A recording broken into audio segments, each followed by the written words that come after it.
This is the Whole Care Network.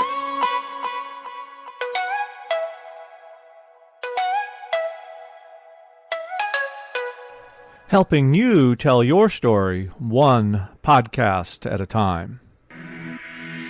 Content presented in the following podcast is for information purposes only.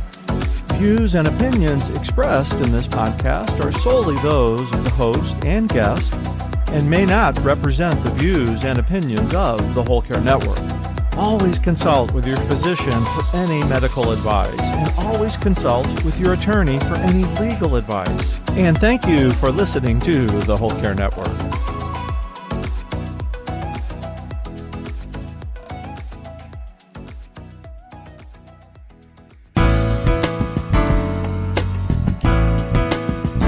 Just like there is no one-size-fits-all funeral or no one-size-fits-all palliative care or hospice care, there is no one-size-fits-all or even most grief for people. You know, we are all hardwired differently. This is the Heart of Hospice podcast with Helen Bauer. My guest today is funeral director and author Jodi Klock, host of the I Woke Up Dead, Now What podcast. Whether you're a family caregiver or an end-of-life professional, the Heart of Hospice podcast is here to enhance your hospice experience by connecting you with information you can use about end-of-life care.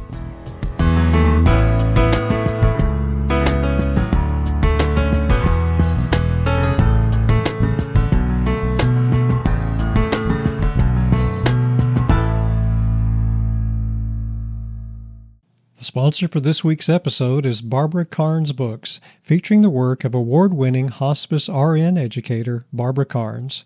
BK Books is proud to offer the End-of-Life Guidelines series, a compilation of 5 essential education booklets designed to support those caring for terminally ill loved ones. Visit bkbooks.com today to order the End-of-Life Guidelines series to support your journey of compassionate caregiving. This episode is sponsored by Odonata Care, creators of the Hospice Care Plan. Hospice agencies and end-of-life doulas are now using the Hospice Care Plan booklet to support their patients and caregivers. It's become a trusted resource in the end-of-life community, helping to educate and equip caregivers. Visit thehospicecareplan.com today to purchase the Hospice Care Plan booklet. My guest today, Jodi M. Klock, is an international speaker and authority on guiding families through challenging conversations about legacy planning. She's worked in various aspects of the end-of-life planning industry.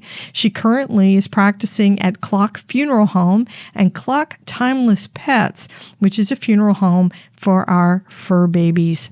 Jodi specializes in topics such as Medicaid and asset protection, preventing family disputes, and end-of-life directive conversations. She's also the author of Navigating the Elder Journey Without Going Broke. She aims to provide readers with facts for making informed financial decisions during the elder care journey. Jodi is a charter member and part of the leadership team of the Professional Pet Loss Alliance and a certified pet loss professional. She is the host of the I Woke Up Dead, Now What podcast. And she's got a new book. It's a long title, but it really communicates. The title of her new book is It's Complicated: What You Should Know About Medicare, Medicaid, Social Security, Long-Term Care, End-of-Life Planning, and more. This is a great conversation. She's funny, she's warm, and she's seen a few things, so she knows a few things. Jodi points out to me that there's no grief norm. Everybody gets to grieve their own way, and she experienced 2 major deaths in a short period of time and had very different grief responses to each one. She's going to share that story of how she lost her mother when she was 22 and then her dad just 5 years later. She's also sharing how families can avoid the family feuds, and we all have them, but when it comes to end-of-life planning, how to avoid them and what you can do. Jodi also shares her own advanced care planning details, including her pets, who are very near and dear to her, but she knows that her family doesn't have the same attachment to them. So she's got that in her advanced care plan. Her website is jodiklock.com. jodiclock.com. It's Jodi, Jodi, and clock as in you're telling time, CLOCK, jodiclock.com.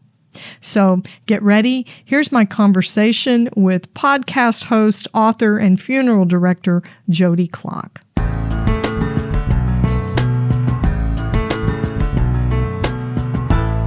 Jodi, it's so great to have you on the show. Welcome.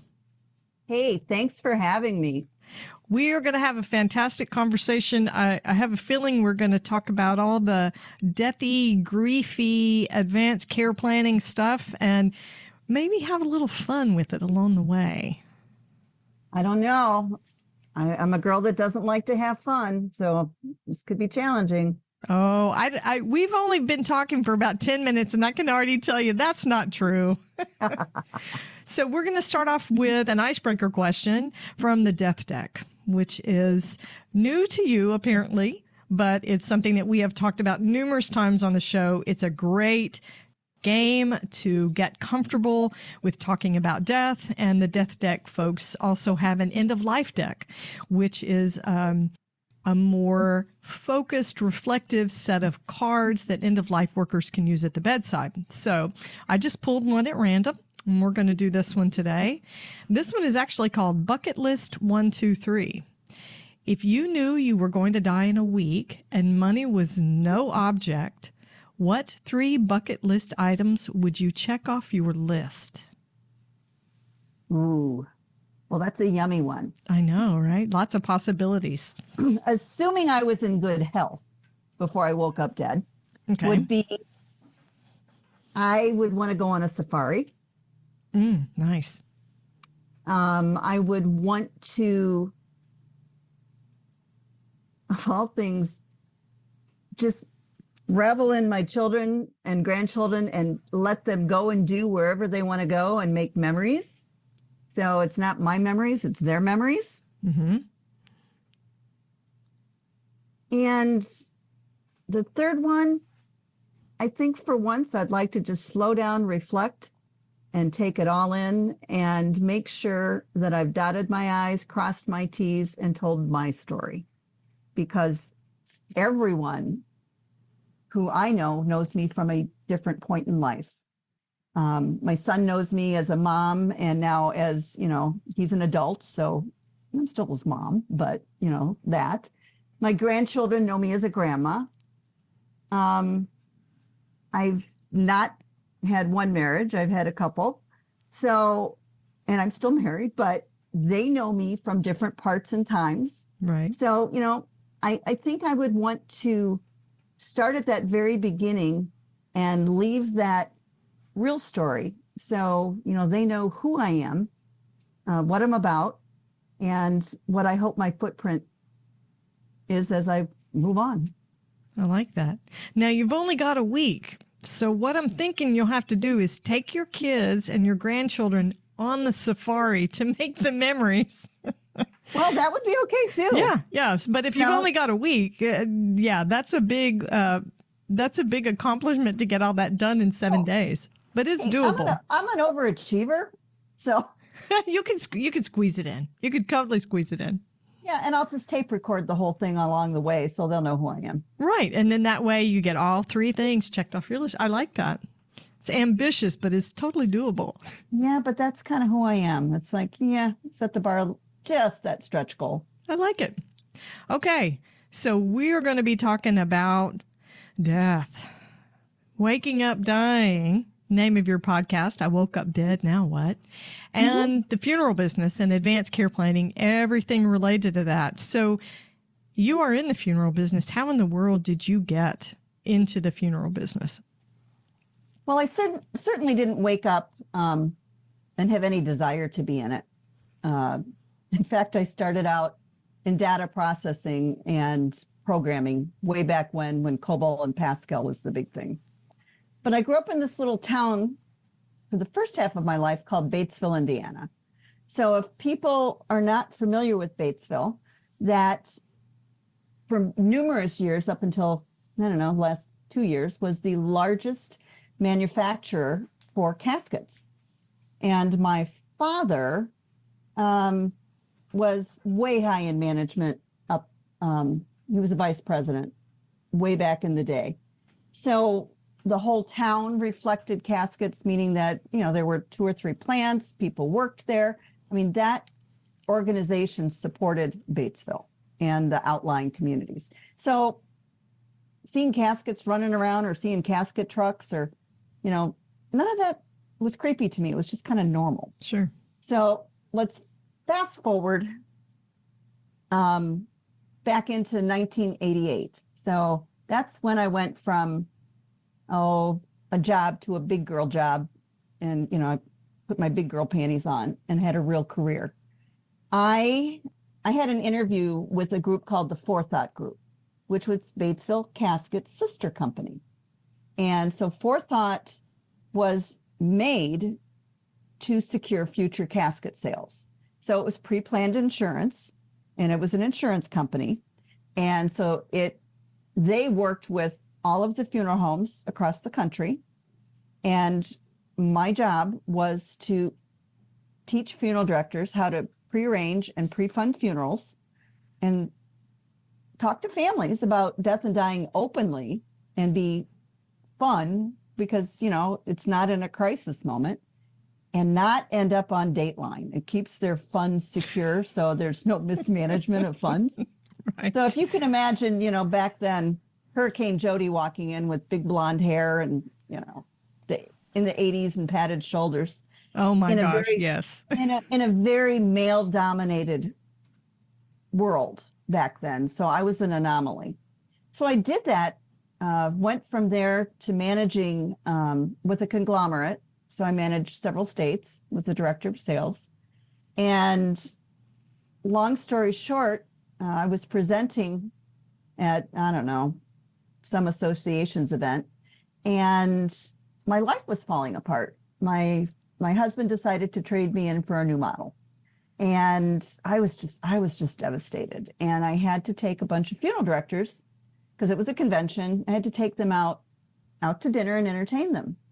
And so I had a dear friend who was my client.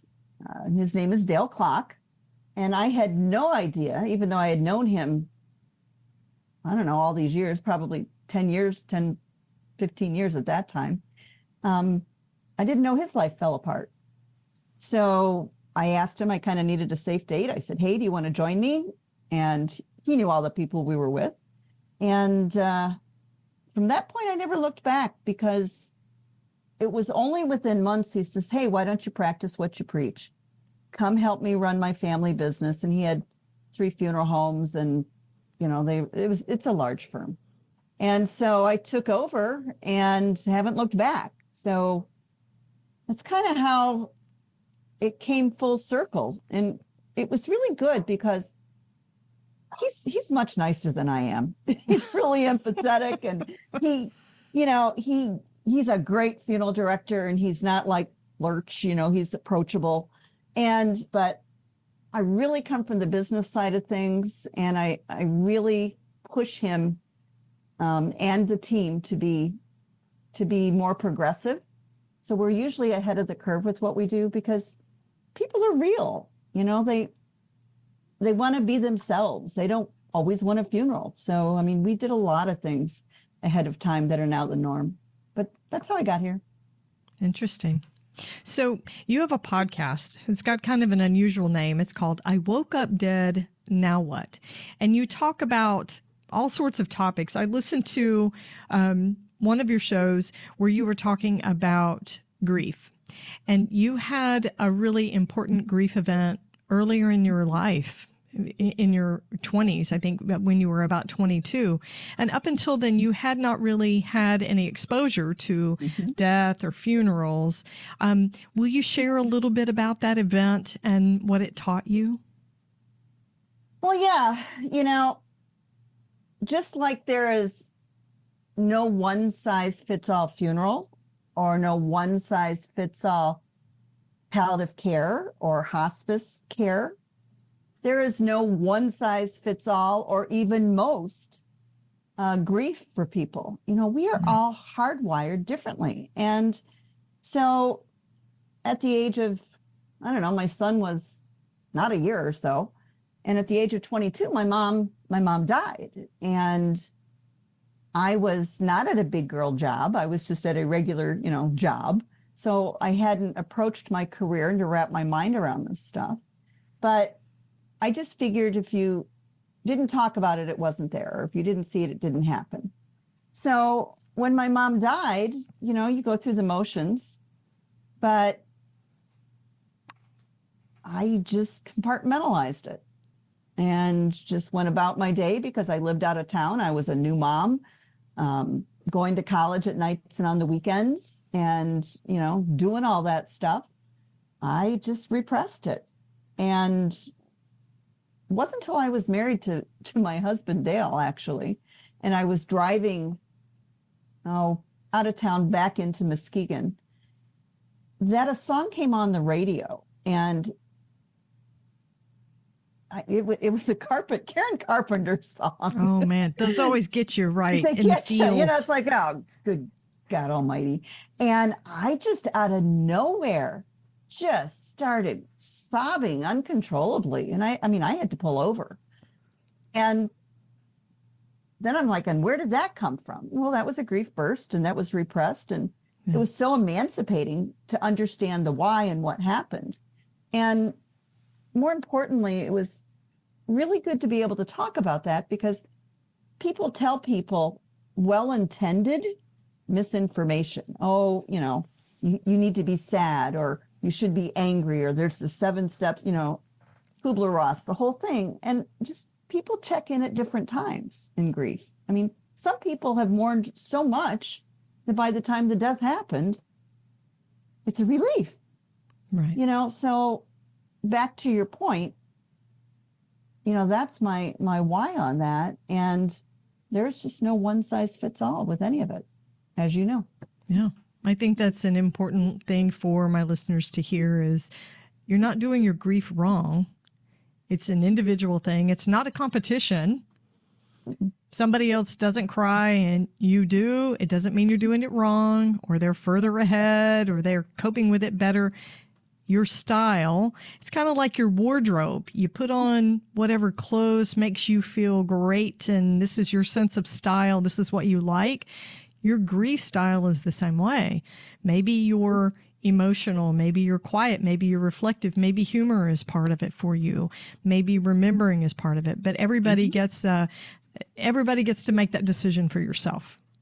Everybody gets to do that. And so that wave of grief that overcame you, man, the Carpenter songs will get you every time, right? So that was the interesting part of your grief journey. Did you find that sort of open the floodgates for your grief? Did that sort of give you a freedom? You called it emancipation, so some sort of freedom. Did it free you to grieve further, do you think? It freed me to feel that I could actually feel. Yeah. Because I was always raised to be proper, Yeah. What will the neighbors think? Well, I don't care what the neighbors think, but your parents did. My parents did. So that's what we were taught. Yeah. Right. So it just, ironically, my father died 5 years later. And I was devastated by that. It was a whole different type of grief. So my dad was always the go-to, you can be anything you want to be. You can do this. And, he was my everything. And my mom was stand up straight, hold your stomach in. What will the neighbors think? Do you have on a slip? Yeah. Yeah. All of that. Right. And smile, put on a happy face. Don't tell people your problems. And so there was a lot of pent up, probably anger. So I guess for many years, I just did the right thing. Don't share my feelings. But you get that zinger that came in and it just all came crumbling down. And you ever see that Claritin Clear commercial? And they pull it back and it's like a sunny day. Yeah, all of it's clear and washed clean. Yeah, yeah. That was kind of it.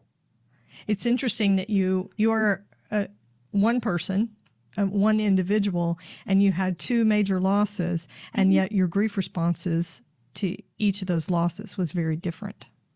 Yeah, and I think that's important to note. It is. I mean, I think that is important to note because, you know, you're not going to do it the same way every time. It's not like, oops, hit the button. Here we go. Right. Here's my standard response to a loss. Well, there is really no standard response. It's whatever it's going to look like, right? And it looks like Correct. something different for each one. So you have been involved with advanced care planning, pre-arrangement planning conversations, end-of-life planning through your career.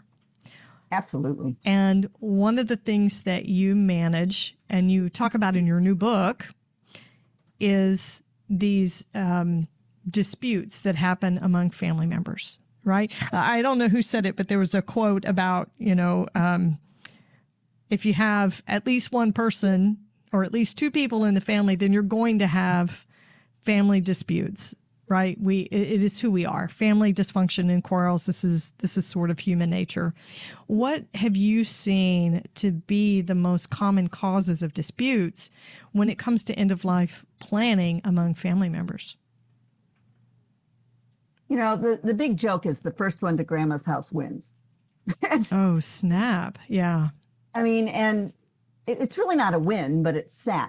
Well, what they mean is she gets the most, you get the most Yeah, stuff. they go in and they take things. And so they Right. might have had a will or a trust or all those things, but sometimes things disappear. Sure. And the vice president of common sense leaves the building when someone dies, at least with the family, in my opinion only. And I can even speak for my own husband's family. You know, they kept saying, oh, because their mother had died. So, oh, when dad dies, we're going to do exactly what he wanted. La, la, la, la, la. Anyhow, I've never seen four people. I mean, it came down to money. And it came down to people assumed it was going to be what it was, and it wasn't. And the hand was never tipped of what it was going to be until it happened. And so, you know, people need to have that conversation before the sushi hits the fan, because it just brings out the absolute worst in people. And sometimes it's irreparable. Yeah. I mean, These are lifelong quarrels that never get resolved. yeah. And, you know, I guess the thing is, okay, so I wrote a book on it. Of course, it happens to my family. You can't teach your own kids to swim. So how can I teach my own family to do what they're supposed to do? I mean, Right. you know, you get all the in-laws and the outlaws and all of that. But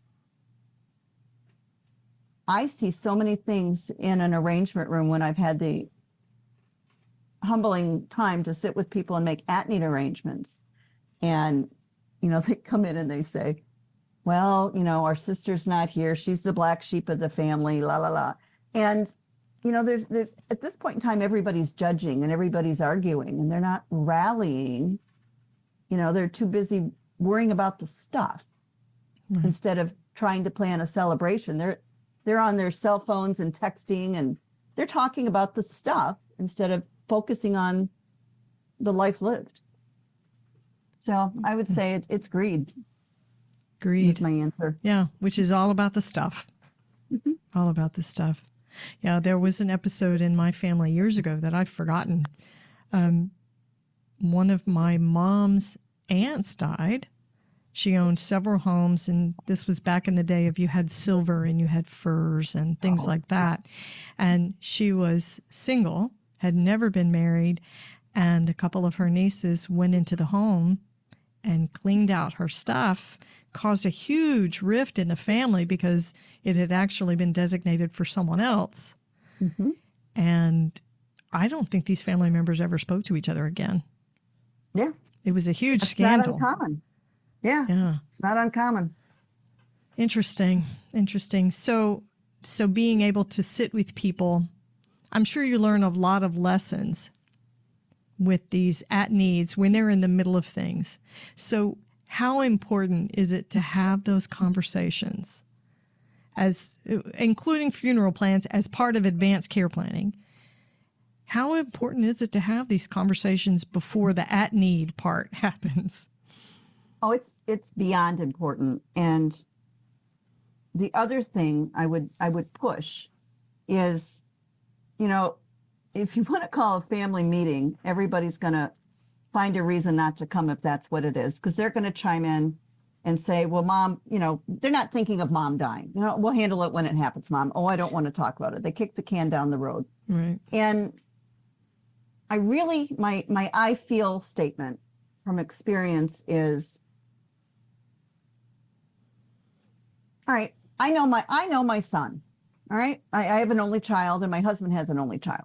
And they're both very different. They're adults, have marvelous families. But I have a tribe or a herd of pets. I'm that crazy pet person that rescues misfits. And I know when I wake up dead, they're not going to want those animals. Okay. Mm-hmm. So I need to make a plan and let them know what the plan is and have that in play and ready to go. So they just need to follow the rules. Right. All right. Same way with a funeral. And I'm not getting into the legal aspects on the state, but I'm just talking about, what happens is, I'll give you a good example on numerous times. So cremation is irreversible. So when someone dies and cremation is the preferred disposition, some states require, let's just say all 4 children, if there's 4, to sign off. Some states require a majority. All right. Well, some people are never going to have the meeting of the minds, and they know that their kids aren't going to do that. All right. So instead of leaving it to the kids because your husband is gone, and so we kicked him out. So he's gone. He's already died. Instead of these kids having to bicker with each other, find a funeral representative. It could be your best friend. It doesn't need to be a guardian. And all that is a form that is, most funeral homes should have one. And if not, I can make those available. But in clear mind, they can sign who they would like to make that decision for their children, so they don't have to bicker about it. And they can see that the cremation takes place, and then the children can work on the plans and the party and the memorialization, but it's non-negotiable if it's burial or cremation. That person can sign the cremation authorization and it negates the children.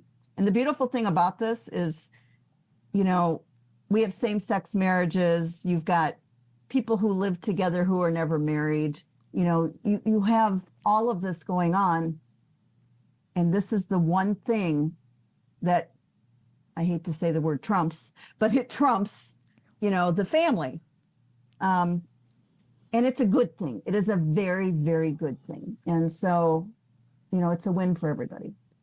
We talk about this exact same thing in healthcare, in hospice, when we talk about advanced care planning for selecting a healthcare proxy or a medical power of attorney. Mm-hmm. There are a lot of end-of-life workers who are in the school of thought that you should not choose a decision maker for your healthcare needs that is a member of your family, that you should choose a friend or there are actually people who do that professionally, right? I concur with that because all emotions are out. And in fact, I was asked to be one for, I always said my second parents, they didn't want me, but they ended up with me after my parents died. And their children, they bickered. And, after the wife died, when the husband died, I was the voice of reason. Yeah. I think it helps to create a little bit of objectivity. And really, if you have an advanced care plan that's delineated out, you have your directive to physicians, and maybe you've written out a 5 wishes document or done the Stanford letter writing, what matters most, who matters most, then it's really just a roadmap. All you're doing is reading the set of instructions. It's the end of life GPS. This is what they told me to do. I just have to follow the instructions. And I understand that you can't plan for every scenario. It's kind of like if someone decides, okay, I'm going to do whole body donation, but then at the last minute, when the death occurs, the family finds out that the donation has been excluded for whatever reason, morbid obesity or infectious diseases, whatever it is that excludes them. You got to have a plan B, right? You have to be able to figure that out. Yes. Always. Yes. Always. And people forget to do that, right? Because it's so hard just to make plan A to begin with. And I understand you can't plan for every single contingency, every single scenario, but to have somebody who's not so deeply invested emotionally to be that decision maker, that funeral decision maker, that end of life decision maker, I think that's really an advantage. Well, it is. And I just like to say it's an advocate. And I even think that you need that, let's just say from beginning of diagnosis. You need another set of ears, another set of eyes. Yes. And to go from start to finish. So many roles for that and opportunities, but I agree. I think so too. Having another set of eyes and ears to be witness and taking in the information and help you to process things. I think that sort of lifts some of that anticipatory grief and the burden when it comes to advocacy, because advocacy is exhausting. And if you are the one who's got a serious illness or a chronic illness, it takes a lot of energy from you physically, emotionally, and mentally to be able to advocate for yourself and make sure you get the care that you need and the information that you need. So, funeral planning, for my listeners, it may sound like we're talking about something that's a little further outside of end of life care, but our patients are having these conversations. They are talking to their social workers. They're talking to their chaplains. And hospice agencies coordinate and collaborate a lot with the funeral homes and the directors in their communities. It's a really important relationship, I believe. Well, when the hospice movement, and it was a movement when it started. Right. When it first came around, many funeral homes bucked hospice. In my world, our world, we embraced hospice. It's like, I'm going to tell you, hospice does a lot of things, and they continue to grow and take on, new endeavors.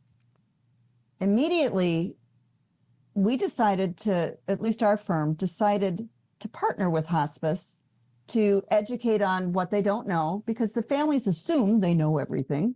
And, so I'm not doing that for them to come to my funeral home. I'm doing that so they can give good patient-client care, the right information, so they can make an informed decision. Whether it's me or not, I don't care. But you don't know what you don't know. The second thing that we did is we threw grief out the window. It's like we used, you'd have all the, the grief sessions and, widows together and all this stuff. And it's like, no. Hospice is far more equipped with that. So, we would collaborate with them and, just really teach people the benefits of hospice after death. And there's a lot of them. There are. We have some great bereavement support that comes after. I mean, it's federally mandated, and hospice doesn't get everything right all the time. We know that, right? Funeral homes, funeral industry is the same way. There's a conundrum here of we have a factory, an industry, a business that takes care of people who are dying, and then we take care of the dead. And it doesn't seem like a compatible system to process a very human experience. But it is the system that we have right now.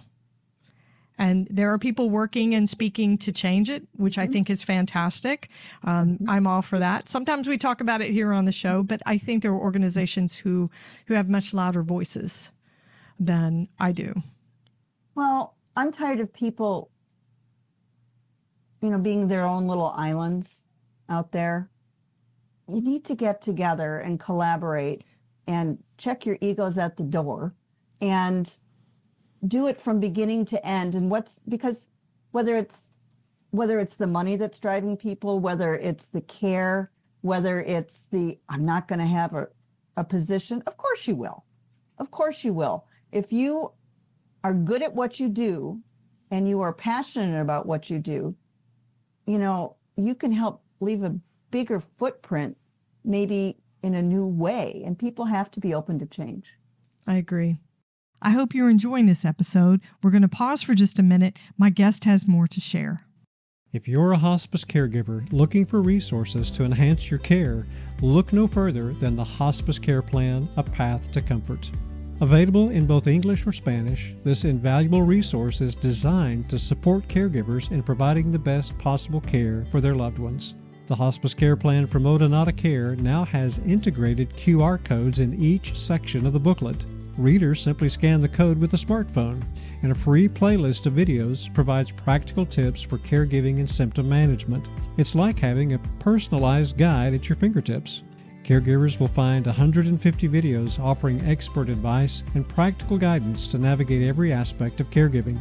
Hospice agencies and end-of-life doulas are now using the Hospice Care Plan booklet to support their patients and caregivers. It's become a trusted resource in the end-of-life community, helping to educate and equip caregivers. Visit thehospicecareplan.com today to purchase the Hospice Care Plan booklet. Empower yourself and the ones you care for with the Hospice Care Plan, A Path to Comfort. That's thehospicecareplan.com. Want to learn more about caring for someone at end of life? Discover the End of Life Guidelines series by Barbara Carnes. Here's Barbara Carnes to tell you more. There is a normal, natural way of dying. My materials are written to guide and support anyone who is addressing end-of-life situations. The goal is to help people have a positive experience so families will have a sacred memory to carry with them. The End of Life Guidelines series prepares readers for the natural, normal process of dying and grief. It's a compilation of 5 of our most popular books, including A Time to Live, Living with a Life-Threatening Illness, The 11th Hour, A Caring Guideline for the Hours to Minutes Before Death, Pain and End of Life, What You Need to Know About End-of-Life Comfort and Pain Management, My Friend, I Care, The Grief Experience, and the most widely used hospice book, Gone From My Sight. To order the End of Life Guidelines series, visit bkbooks.com. This series is available in digital format and volume discounts are also available. Just visit bkbooks.com. Well, your book, It's Complicated, What You Should Know About Medicare, Medicaid, Social Security, Long-Term Care, End-of-Life Planning, and more, is a guide to end-of-life planning. And you're grinning because the title, that's a lot. And what part of that would you leave off? Because it's all important. So let's streamline it a little bit because there's a lot to unpack there. Tell me your top 3 tips for someone who is doing funeral planning as part of an advanced care plan. Your top 3 tips. Well, the first thing, I say plan it, don't panic. And so there's an outline. You can get it on my website at jodiclock.com. It's a free family, it's a workbook. And if you take the time and complete that from beginning to end, it talks about all kinds of things. You can take the sections that are focused to just end of life, as in that F word called funeral. And the other F word. Yep. And it makes you think. So as you're writing down, I affectionately say name, rank, and serial number. There's no crisis. There's no children. There's nothing in your ear. So you can figure out what you want. So the first thing is to get clear on what you want and why. All right. The second thing is there's 3 ways to pay for a funeral. You can have insurance, whether that's prepaid through the funeral home or you have, regular life insurance. There's a prayer and a promise, which is, you got nothing. And this really upsets me because I see many, many people say, oh, I'm on disability, the state will take care of me. Oh, I'm a veteran, the state will take care of me. And they don't. Those days and those benefits are so limited. Right. They're not going to take care of you. All right. And then the third one would be to make sure to pay for it, make sure you've got that paid for. And if it's, irrevocably funded, however you do that, but don't rely on your children to pay for it. So if you don't have children, you're to that prayer and that promise. If you do have children, you're putting financial hardship on them. Right. They weren't. And there's many times people will look at me and they're saying, I want this, but I can only afford this. And my parents deserve this. But, sadly, funeral homes are a for-profit business, but it doesn't mean we're here to take, rape, and pillage. We want people to be clear what they want, know how they're going to pay for it, and then have that roadmap so people can follow it. So those are the three things. I think the roadmap is so important. And all of it, pre-planning, there's a reason they call it pre-planning. Mm-hmm. You do it in advance. We call it advanced care planning. Mm-hmm. There's a reason, because when you're having those hard conversations, it's really easier if you don't have them in the middle of the hard situation. Well, and the other thing is, the beautiful thing, like anything else in life, you can change it. And you should change it. You should revisit it. Yes, your absolutely. Life is going to change. Yeah. I read a post the other day that I thought was so fantastic from the Conversation Project, which is... Oh, I love that. Oh, yeah. Yes. And all their stuff, it has to do with advanced care planning and having these conversations. It's not a legal organization. They just have resources for people who need to have these conversations. And one of the things that they posted about was May is a big milestone month for younger people. A lot of them are graduating from high school, or they're graduating from college, or they're starting their first job. They might be getting married, because this is a season of people graduating and then going forward with a marriage. And so that's a great time for a young person to say, here are my important things. Here's my advanced care plan. It's like, we always say, okay, when you have a change in your health care status, when you have a change in your provider, a change in your insurance, a change in your decision maker, those are times that you want to revisit your advanced care plan. However, most of those things are things that happen when we're older. And what the Conversation Project is saying, have these conversations when you're younger, because you've got some milestone events and people that you would need to provide for. So have those conversations earlier. Well, you touched on some things that I'm very passionate about, and I did a podcast and a blog on it, and you touched on it, and I love it. So, real life scenario, you graduate from high school, all right? So you're 18 years old, and you're considered an adult. Right. All right, so you go off to college, and this happened. We all know what happens when someone graduates. Sometimes somebody doesn't come home. Right. They go out and they party. Nobody sees that end.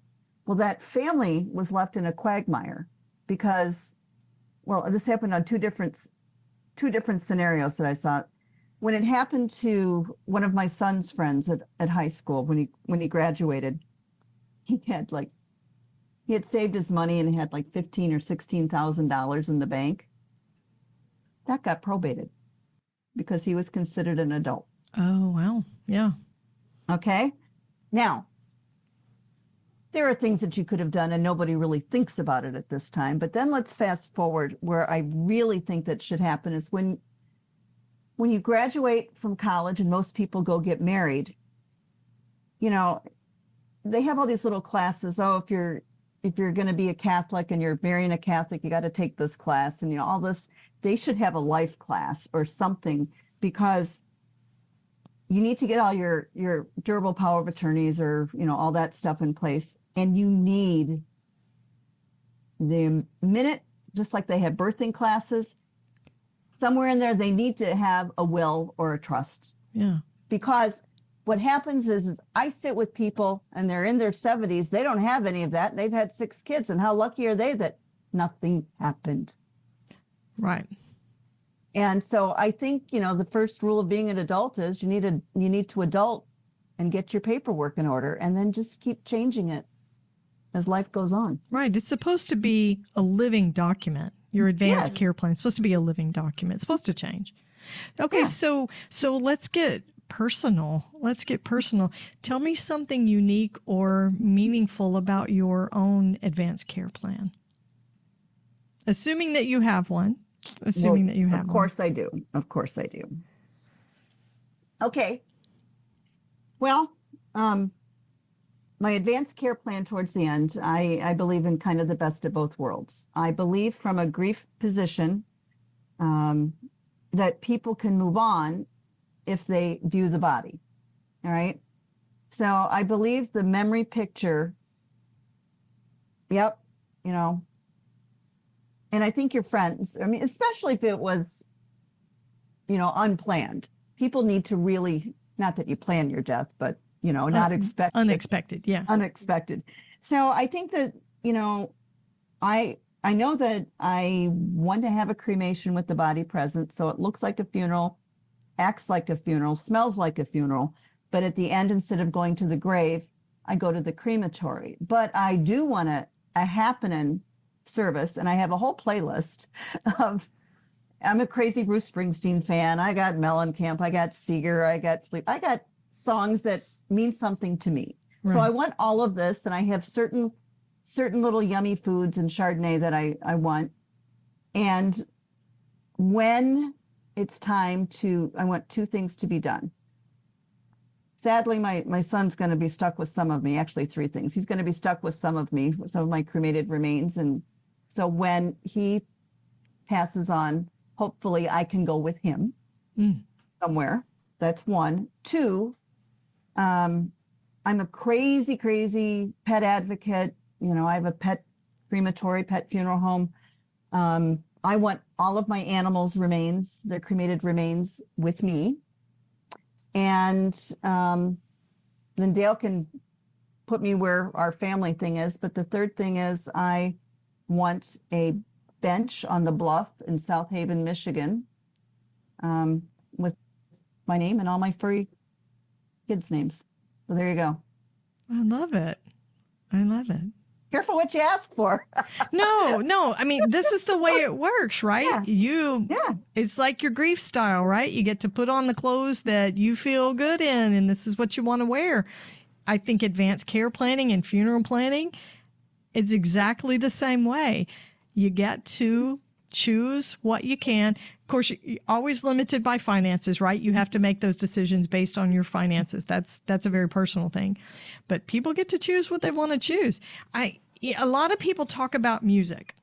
A lot of people talk about music and including that in their end of life and in their memorial or their funeral services. I had one guest that said no music. Oh, I wonder why. She wanted calm and quiet as she died, and music had not had a particularly meaningful role in her life. Okay. And so she said, I don't need that. I don't want it. Again, it's... So be it. Yeah. It's whatever her. you want to do. Absolutely. No rules. People need to understand there are no rules. There's some legal ones, but outside of that, well, there have to be. There are going to be some limitations at some point, right? Within legal and regulatory and logistical and financial stuff, whatever you can manage. But really, if funeral planning is part of your advanced care planning, it should just look like what you want. It should be a reflection of who you are. For you, it's obvious that your fur babies are a big part of your life. And so they're going to be a big part of your death too. Well, of course they are. Yeah. That's who I am. People, if you asked them if they really knew me, top three things, 1 and 2 somewhere, I know would be I'm a concert junkie and I'm a foster failure. So there you go. You kept every foster pet that came through your house. Is that what you're trying to tell me? Yeah. Oh, that's sweet. Okay. So your book, it's complicated. What you should know about Medicare, Medicaid, Social Security, long-term care, end-of-life planning, and more. Where can my listeners find it? And how can they listen to your podcast? Oh, well, it's easy just to say it's complicated because the rest is just a mouthful. Yeah. They can go to my website at jodiclock.com. That's Jodi with an I, clock with a C. So Jodi Clock. you can go to Amazon. Either one of those two places will do that. And or my podcast, I Woke Up Dead, Now What? I love that title. Love it. Well, I just always happen to say it and it sticks and people laugh. So that's why I chose that. But that you can go to my website and listen to, or you can get it Spotify, Apple, wherever you listen to your podcasts. And, it's been a little less than a year and I'm starting to get some traction. So I would love for anybody to go to my website and let me know what they want to hear, what they want people to talk about. Awesome. We'll get those answers. I love it. Jodi, thank you so much for being on the show, sharing this conversation with me. I love the work you're doing. Well, listen, thanks for putting up with me today. And I'm glad you didn't wake up dead today. That's a great way to finish. Thank you. Be sure to catch the next episode of the Heart of Hospice podcast. You can find more episodes on theheartofhospice.com. And don't forget to follow us on your favorite podcast platform. You can connect with the Heart of Hospice on Facebook and Instagram and send your questions or comments by email to helen@theheartofhospice.com. And remember, no matter who you are or where you are in your hospice journey, you are the heart of hospice.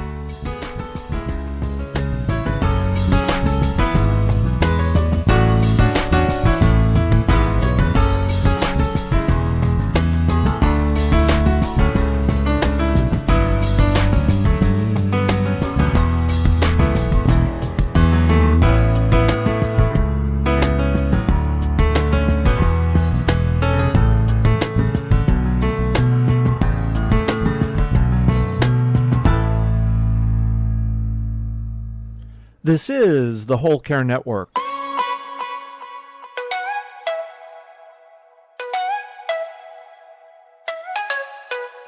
Helping you tell your story one podcast at a time.